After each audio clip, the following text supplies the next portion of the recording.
update na makapuso kabayan sa maabot nga Traslacion si Lapu-Lapu City Mayor Junard Ahong may awhag sa mga tagbay nga magpatukar og mga religious songs katong maagian na sa himuon nga Traslacion gikan sa Mandawi paingon sa Lapu-Lapu City. Samtang traffic system sa kadalanan gipangandaman usab. Ani ang report. Gipahigayon na ang final coordination meeting uban sa technical working group alang sa ipahigayong Traslacion subay sa kapistahan ni Senyor Santo Niño.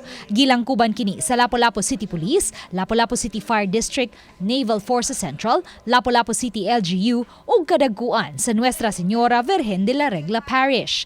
Lakip sa gisgutan ang traffic management ug security measures nga ipatuman. Gipahibao sa City Traffic Management System kon CTMS nga sugod sa alas 10 sa gabii karong Biyernes Enero 19 hangtod sa alas 6 sa buntag sa Sabado Enero 20, sirad-an ngadto sa mga motorista ang tanang daan paingon sa Lapu-Lapu City Public Market. Samtang gidasig ni Mayor Junard Ahong ang mga barangay nga maagian sa Traslacion nga ipagawas ang ilang mga sound system ug magpatukar og mga awit alang kang Senyor Santo Niño.